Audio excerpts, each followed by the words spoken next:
The golden વોઇસમાં આપનું સ્વાગત છે। બીજા વર્ષે પણ દાહોદમાં નીલકંઠેશ્વર ગોધરા રોડથી ભવ્ય શિવયાત્રા નીકળી।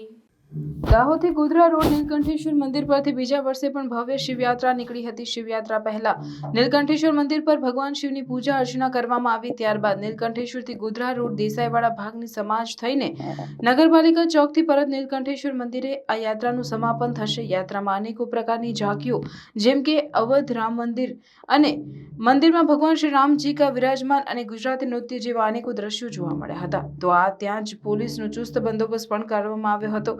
કોઈ અનિચ્છનીય બનાવ ન બને માટે મહિલા પોલીસ દ્વારા સિવિલ યુનિફોર્મમાં પબ્લિકના વચ્ચે રોમિયોને પકડવા માટે અને કોઈ સ્ત્રીઓ કે છોકરીઓ જોડે કોઈ ઘટના ન બને તે માટે સિવિલ યુનિફોર્મમાં પબ્લિક વચ્ચે મહિલા ટીમ ફરતી હતી। આ શિવયાત્રામાં સંપૂર્ણ દાહોદ ઉમટી પડ્યું હતું અને બમ બમ ભોલેના નાદથી જય શંકર ભગવાન કી જય જેવા નાદથી સમગ્ર દાહોદ ગુંજી ઉઠ્યું હતું। આ યાત્રા પૂર્ણ થયા બાદ મહાપ્રસાદીનું પણ આયોજન કરવામાં આવ્યું હતું।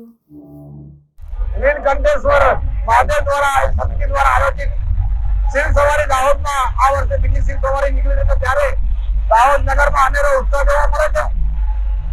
બપોરે 2 વાગે દાહોદ નગરના એમએલએ અમારા દાહોદ વિધાનસભાના કરેલાલ કિશોરી, નગરપાલિકા પ્રમુખ અને તમામ કાર્યકર્તાઓએ યાત્રાને પ્રસ્થાન કરાવ્યું છે અને આજે યાત્રા હમણાં દાહોદ ચોક પર આવી ચૂકી છે અને 8 વાગે યાત્રાનું સમાપન થશે। નગરના તમામ સનાતન ધર્મના તમામ ધર્મપ્રેમીઓ યાત્રામાં જોડાયા છે અને યાત્રામાં આનંદ ઉત્સાહ પૂર્વક યાત્રામાં આનંદ કરી રહ્યા છે। જય મહાદેવ। નીલકંઠેશ્વર મહાદેવ સેવા સમિતિ તરફથી ગયા વર્ષને આ બીજી ભવ્ય શોભાયાત્રા કાઢેલ છે અને આખું ગામ ઉલ્લાસથી જોડાયેલ છે અને